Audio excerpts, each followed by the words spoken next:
آبرو لٹنے کا، میری ماں عزت کے چلے جانے کے بعد، آبرو کے چلے جانے کے بعد، جسم سے روح نکل جانے کے بعد اس کی کیا حیثیت باقی رہتی ہے؟ کیا ہو گیا ہے؟ کون سے سیریل نے تجھے تباہ کر دیا ہے؟ کون سی فلم نے تجھے تباہ کر دیا ہے؟ کون سے ڈرامے نے تجھے تباہ کر دیا ہے؟ کس ہیروئن کے پیچھے پڑ کر اپنی دنیا تباہ کر رہی ہے، اپنی آخرت تباہ کر رہی ہے؟ بے حیا بن کر تجھے کیا ملتا ہے؟ کون سا اوارڈ ملنے والا ہے؟ کون سی میڈل بننے والی ہے؟ اللہ کے نبی صلی اللہ علیہ وسلم نے 1400 سال پہلے فرمایا لعن اللہ الناظر والمنظور الیہ، دیکھنے والے پر بھی خدا کی لعنت ہے، دکھانے والے پر بھی خدا کی لعنت ہے۔ میری ماں، ایک مرد اپنے پالتو کتے کے لیے، اپنی پالتو بلی کے لیے 100 گرام گوشت اور چھچڑے لے کر آتا ہے تو کھلے ماحول کے اندر لے کر نہیں لاتا، کالے کور میں لپیٹ کر پردے کے اندر لے کر آتا ہے کہ کہیں گلی کا کتا اس کے اندر منہ نہ ڈال دے، کہیں گلی کے چیل اس کے اندر منہ نہ مار دے۔ تو 100 گرام گوشت جو کتے کو کھلایا جاتا ہے، جو بلی کو چھچڑے کھلائے جاتے ہیں، ان کو پردہ کیا جاتا ہے۔ ماں، تیری عزت کعبے سے زیادہ بڑی ہے، حجر اسود سے زیادہ بڑی ہے۔ ماں، تیرے ماں بن کر تیرے قدموں کے نیچے اللہ نے جنت کو بچھا دیا ہے، تجھے بیوی بنا کر مرد کے آدھے ایمان کا حصہ بنا دیا ہے، تجھے بیٹی بنا کر ماں باپ کے جنت کا وسیلہ بنا دیا ہے، تجھے بہن بنا کر بھائی کے عزت آبرو کی حفاظت کا ذریعہ بنا دیا ہے۔ کیا تیری کوئی مقام نہیں؟ کیا تیری کوئی عزت نہیں؟ گلی کے اندر چلنے پھرنے والا کافر، مشرک، غیر اللہ کا پجاری، بتوں کا پجاری تیرے چہرے کو دیکھ کر، تیرے گالوں کو دیکھ کر، تیرے سینے کو دیکھ کر، تیرے پیشاب پاخانے کی جگہ کو دیکھ کر وہ غلط تصورات کرے، کیا اس کے لیے تو پیدا کی گئی ہے؟ کیا اس کے لیے اللہ تعالیٰ نے تجھے وجود بخشا ہے؟ ماں، تجھے گوارا ہے کہ تیرے جسم کا سودا کیا جائے، تیرے جسم کا کھلواڑا کیا جائے؟ فقہا نے، مشائخ میں، کتابوں میں لکھا ہے، جو عورت بے پردہ گھر سے باہر نکلتی ہے اور پھر اسی حالت کے اندر وہ گھر میں آتی ہے اور نماز پڑھتی ہے، حالانکہ فتوے کے اعتبار سے کسی کتاب میں مسئلہ نہیں لکھا ہے، لیکن مشائخ نے لکھا ہے اس کو چاہیے کہ غسل جنابت کر کر وہ اپنی آگے کی نماز پڑھے، حالانکہ زنا نہیں کیا، بدکاری نہیں کی اور اس کی جنابت نہیں ٹوٹی، اس کی طہارت نہیں ٹوٹی، لیکن مشائخ کہتے ہیں کہ دیکھنے والے نے اپنی زنا کی نظروں کے تیر اس کے اوپر گاڑے، دل کی خواہشات کے، زنا کے خواہشات کے تیر اس کے اوپر گاڑے، برے خواہشات کے تیر اس کے اوپر گاڑے، اس کا جسم زخمی لہو لہان زنا کے تیروں سے ہو چکا ہے، نظروں کے تیروں سے ہو چکا ہے۔ النظر سہم من سہام ابلیس، اللہ کے نبی صلی اللہ علیہ وسلم نے فرمایا کہ بری نظر، گندی نظر، مجھے بتا تو صحیح، جب تو بن کر نکلتی ہے، سور کر نکلتی ہے، نیل پالش لگا کر نکلتی ہے، لپسٹک لگا کر نکلتی ہے، کاسمیٹک لگا کر نکلتی ہے، ایبرو شیپ کر کے نکلتی ہے، کیا مقصد ہوتا ہے تیرا؟ اللہ کے نبی صلی اللہ علیہ وسلم نے فرمایا حدیث کے اندر کہ اگر خدا کے بعد کسی کا سجدہ کسی کو جائز ہوتا، حدیث قدسی میں فرمایا، اللہ فرماتے ہیں کہ میں عورت کو حکم دیتا کہ وہ خامن کے لیے سجدہ کرے، جس خامن کے لیے سجدے کی اجازت دوسرے نمبر پر تھی، اس کے سامنے برے کپڑوں کے ساتھ، پسینوں کے کپڑوں کے ساتھ، پیاز اور لہسن کی بدبو کے ساتھ اور غیروں کی محفل کے اندر جائے، شادی کی محفل کے اندر جائے، برتھ ڈے کی محفل کے اندر جائے، شاپنگ کمپلیکس جائے، شاپنگ مال جائے، بتا تو صحیح ماں، یہ نیل پالش لگانا کس لیے ہے؟ یہ لپسٹک لگانا کس لیے ہے؟ تیری شرم کو کیا ہو گیا؟ تیری غیرت کو کیا ہو گیا؟ تیری حیا کو کیا ہو گیا؟ جو اس قسم کی خاتون ہو اس کی کوکھ سے کون پیدا ہوگا؟ وقت کا ابو جہل پیدا ہوگا یا سلطان صلاح الدین پیدا ہوں گے؟ وقت کا ابو لہب پیدا ہوگا یا ٹیپو سلطان شہید پیدا ہوں گے؟ غازی مجاہد شہید پیدا ہوں گے یا وقت کے غدار اسلام کے دشمن پیدا ہوں گے، علماء کے دشمن پیدا ہوں گے؟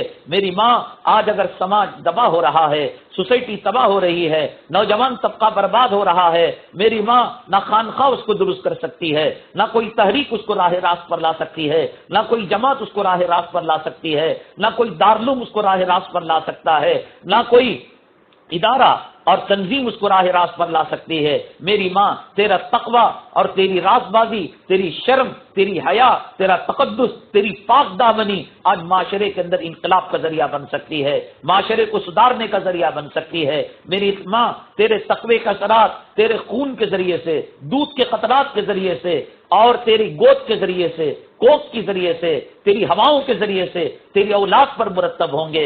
وقت کے مجاہد پیدا ہوں گے، نمازی پیدا ہوں گے، اللہ والے پیدا ہوں گے، تہجد گزار پیدا ہوں گے۔ میری ماں تو بگڑے گی، سماج بگڑ جائے گا، سوسائٹی بگڑ جائے گی، اولاد بگڑ جائے گی، نسلیں بگڑ جائیں گی۔ میری ماں تو نے چاہا تو حضرت اکرمہ جو ابو جہل کے خون سے بنے تھے، ابو جہل کے گھرانے کا آدمی تھا اور پکا اسلام کا دشمن تھا، مسلمانوں کا دشمن تھا، میری ماں تو نے چاہی ابو جہل کے گھرانے کے فرد کو راہ راست پر تو لانے والی تھی، ابو جہل کے گھرانے کے فرد کو ہدایت سے مالا مال کرانے والی تو تھی۔ تو نبی کے دربار میں چلی گئی، اپنا دوپٹہ اپنا آنچل نبی کے قدموں پر ڈال دیا اور کہا اکرمہ کو معافی دے دو۔ نبی نے معافی دے دی اور ہدایت کا ذریعہ بن گئی۔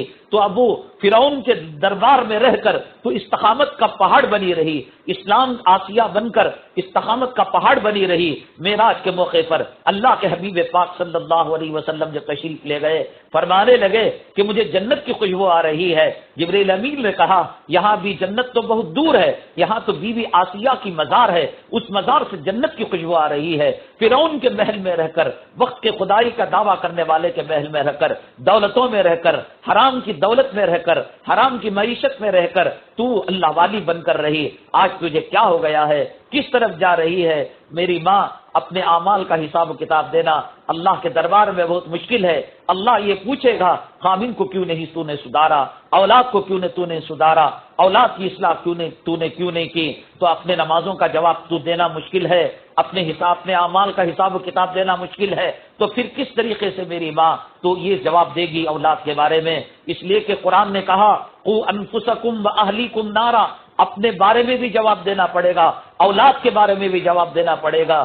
یہ نہیں کہ کھائے پیے، یہ نہیں شادی کروا دی، یہ نہیں کہ ڈگریاں دلوا دی، یہ نہیں کہ پراپرٹی دلوا دی، پراپرٹی کے بارے میں سوال نہیں ہوگا، ڈگریوں کے بارے میں سوال نہیں ہوگا، ٹھکریوں کے بارے میں سوال نہیں ہوگا، زمین جائیداد کے بارے میں سوال نہیں ہوگا۔ میری ماں سوال ہوگا، یہ سوال ہوگا کہ بچوں کو دین کیوں نہیں سکھایا، بچوں کو قرآن کیوں نہیں سکھایا، بچوں کو قرآن جو ہے سنتیں کیوں نہیں بتائیں؟ جس کو اپنے شرم و حیا کا پاس نہیں ہے، جس کو اپنی لباس کا پاس نہیں ہے، جس کو اپنی عفت اور پاک دامنی کا پاس نہیں ہے، وہ اولاد کا کیا خیال رکھے گی؟ میری ماں کل پتہ لگے گا کہ جب یہ اولاد قیامت کے دن یوں کہے گی ربنا آتیہم ضعفین من العذاب والعنہم لانا کبیرا، اللہ یہ میری ماں کو جہنم میں دگنا عذاب دینا، یہ میرے باپ کو دگنا عذاب دینا، جس کے لیے تو جان چھڑکا کرتی تھی، جس کے لیے تو راتوں کو جگا کرتی تھی، جس کے لیے تو محنت مشقت کیا کرتی تھی۔ میری ماں یہی بے حیا بچی، یہی بے حیا لڑکا، یہی داڑھی مڈا لڑکا، یہی بے نمازی لڑکا قیامت کے دن اللہ کے دربار میں ہاتھ اٹھا کر تیرے دودھ کے ساتھ غداری کرے گا، تیرے خون کے قطروں کے ساتھ غداری کرے گا، تیری کوکھ کے اندر جو 9 ماہ رہا اس کے ساتھ غداری کرے گا، اور ساتھ یوں کہے گا آتیہم ضعفین من العذاب، اللہ میں گمراہ ہوں، میں بے نمازی ہوں، مجھے قرآن پڑھنا نہیں آتا، مجھے سنتوں پر عمل نہیں آتا، اور مجھے حق و باطل کی تمیز نہیں، اس میں میرا قصور نہیں، میری ماں کی تربیت کا قصور ہے، میرے باپ کی تربیت کا قصور ہے۔ اپنا دھونا مشکل ہے، پیغمبر نفسی نفسی کے حالت میں ہوں گے، میری ماں اولیاء نفسی نفسی حال کے حالت میں ہوں گے، حضرت ابراہیم اپنے باپ کو بچا نہیں پائیں گے، حضرت لوط اپنی بیوی کو بچا نہیں پائیں گے، حضرت نوح اپنے بیٹے کو بچا نہیں پائیں گے۔ میری ماں کیا تجھ میں طاقت ہے، قوت ہے کہ جب سورج ایک نیزے کے برابر قریب ہو جائے اور پسینے کے اندر آدمی شرابور ہو جائے، کوئی کسی کے کام نہ آئے، نہ بھائی کے، نہ بہن بھائی کے، نہ خامن بیوی کے، نہ بیوی خامن کے؟ میری ماں ایسے موقع پر یہ بچے یوں کہیں آتیہم ضعفین من العذاب، اللہ ان کو دگنا عذاب دینا۔ نہ تو خود قرآن پڑھتے تھے، نہ قرآن پڑھنے کی ہمیں تشکیل کیا کرتے تھے، ٹی وی دکھایا کرتے تھے، سیریل دکھایا کرتے تھے، کامنٹس کیا کرتے تھے کہ فلاں ویلن نے یہ کام کیا، فلاں ہیرو نے یہ کام کیا، فلاں ہیروئن نے یہ کام کیا۔ عید برات آتی تھی تو ان ہیرو ہیروئنوں کو دیکھ دیکھ کر کپڑے بنایا کرتے تھے، ہمارے برقعے ٹائٹ کیا کرتے تھے، ہمارے کپڑوں کو چست کیا کرتے تھے، ہمارے دوپٹے کو سر سے ہٹایا کرتے تھے، ہمارے حسن اور میک اپ کو دوسروں کو دکھایا کرتے تھے، عید برات کے موقع پر دوسروں کو ہاتھ ملایا کرتے تھے، گلے ملایا کرتے تھے۔ کیا کرو گی میری ماں؟ یہی اولاد گلے کا پھندا بن جائے، اجدا بن جائے، ناگن بن جائے، اور یہ کہے آتیہم ضعفین من العذاب، اللہ جو عذاب ہمیں دے رہا ہے اس سے دگنا قسم کا عذاب دینا، تو پھر کیا ہوگا؟ کون بچانے والا ہوگا؟ میری مائیں اور بہنیں، میں یہ عرض کر رہا تھا حضرت فاطمہ الزہرا رضی اللہ تعالی عنہ، سر کے بال کو اولاد نے نہیں دیکھا، جسم کے کپڑوں کو سورج نے نہیں دیکھا، چاند نے نہیں دیکھا، رات کی تنہائی کے اندر، تاریکی کے اندر، بند کمرے کے اندر اس کو سکھاتی تھی، صبح ہونے سے پہلے اس جوڑے کو پہن لیا کرتی تھی۔ اتنی شرم و حیا اللہ تبارک تعالیٰ نے ان کا